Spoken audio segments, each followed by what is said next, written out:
ची कोणती जात लावायची म्हणजे जून जुलै ऑगस्ट महिन्यात नेमका कुठल्या जातीचा ऊस लावायचा आणि ती जातच का लावायची हे पहिल्यांदा ह्या व्हिडिओत जाणून घ्या. आणि ह्या जाती व्यतिरिक्त इतर जाती लावल्यानंतर नेमकं काय होतं हे सगळीच्या सगळी माहिती आपल्याला या व्हिडिओत जाणून घेता येते.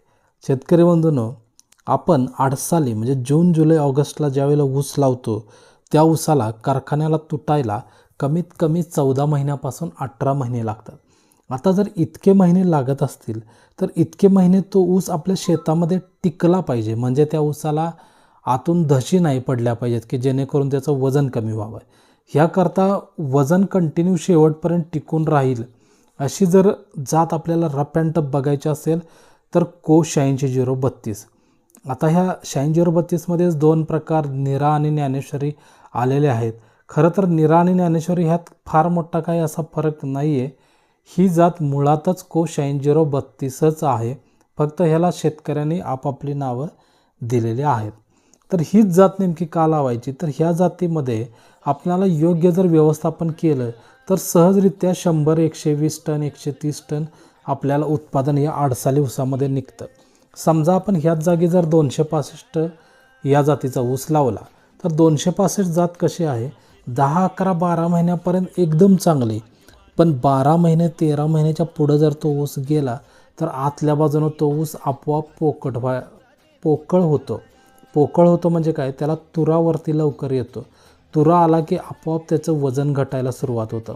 आणि हेच आहे त्याच्यासोबतच जर इतर जाती असतील, समजा आपण 13-007 लावली किंवा इतर कुठली 92-005 असेल, 15-012 असेल, 8005 असेल, 10001 असेल, ह्या सगळ्या जाती जास्तीत जास्त 10, 11, 12, 13 हार्डली 14 महिन्यापर्यंतच कड काढतात. त्याच्यापुढे ह्या जाती कड काढत नाहीत. त्यामुळं तुम्ही परत एकदा समजून घ्या की आडसाली ऊस आपण का लावतो तर आपल्याला जास्तीत जास्त त्याच्यापासून उत्पादन निघायला पाहिजे. आडसाली ऊसामध्ये जो आंतरपीक करतो त्याच्यापासून जास्तीत जास्त उत्पादन निघायला पाहिजे. तर ह्या सगळ्याचा जर विचार केला तर 86-032 ही जात रप अँड टप आहे. जास्तीत जास्त काय लागतं ऊसाला 2 ते 3 फक्त रासायनिक खतांचे डोस लागतात, 2 आळवण्या लागतात आणि 5 ते 6 फवारे लागतात. एवढ्यामध्ये हा ऊस डोळे झाकून आपल्याला उत्पादन देतो. म्हणजे इतर सगळ्या पिकांमध्ये रिस्क आहे फार मोठी, परंतु या 86-032 जातीमध्ये अजिबात रिस्क नाही आहे. आणि डोळे झाकून आपण ही जात करा. ह्याच्यासाठी फक्त तुमच्या पिकांचे जास्त ॲव्हरेज काढायचे असतील तर आम्हाला दर महिन्यातून एकदाच फक्त 7 ते 8 फोटो पाठवा. आमच्या पद्धतीनं जर आपण केला तर महिन्यातून एकच दिवस काम करायचं आहे आणि महिन्यातून एकच दिवस काम करूनसुद्धा सहज तुम्ही 100 टनापेक्षा जास्त उत्पादन काढणार आहे. ही काळ्या दगडावरची पांढरी रेघ आहे.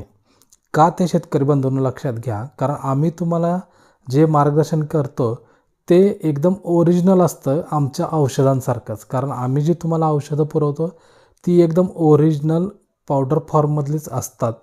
दुसरा मुद्दा, आम्ही जी खतांची नावं सांगेल तीच खतं तुमच्या गावामध्ये घ्या, त्या व्यतिरिक्त कुठलंही घेऊ नका. आम्ही जे तणनाशक सांगेल तेच तणनाशक तुम्ही वापरा, त्या व्यतिरिक्त कुठलंही वापरू नका. म्हणजे काय, आमच्या पद्धतीनं आपण केला तर पावसाळी खत 1 रुपयाचं टाकायचं नाही. म्हणजे पावसाळी खताला जे तुमचे 6, 7, 8 हजार रुपये जाणार त्याच रुपयांचे तुमचे 2, 3 फवारे होतील. त्याच्यामध्ये 20, 21 कांड्याची आम्ही गॅरंटी देऊ तुम्हाला. आणि ऊस कुळवायच्या आधी जे आपण रासायनिक खतं जमिनीला वरून टाकतो ती जी 5, 6, 7 हजाराची होतात त्याच्याऐवजी आपण 2 आळवण्या घेतो आणि त्याच्यामध्येच काही रासायनिक खतं वापरतो. म्हणजे जो शेतकरी त्याच्या स्वतःच्या मनानं शेती करतो किंवा त्याला कोणतरी लोकलचा सल्लागार सल्ला देतो, कृषी सेवा केंद्रवाले सल्ला देतात, त्याहून ही अधिक योग्य सल्ला आमचा असेल. कारण आम्ही स्वतः BS ॲग्री आहोत, सोबतमध्ये प्रॅक्टिकली जास्तीत जास्त वर्क आमचं दररोज आमची प्लॉट व्हिजिट, फील्ड व्हिजिट असते आणि इतक्या वर्षाचा अनुभव आम्हाला असल्यामुळं आम्ही आपल्याला 100% गॅरंटेड तुमच्या शेतातला ऊस म्हणजे आमच्या शेतातलाच ऊस आहे असं समजून आपणाला योग्य ते मार्गदर्शन नक्कीच करू. कारण आम्ही शेतकऱ्यांची मुलं आहोत, त्यामुळं आम्हाला याचा सार्थ अभिमान आहे की आपल्या शेतकरी बंधूंना मदत करणे हे आमचं सार्थ कर्तव्यच आहे असं आम्ही समजतो.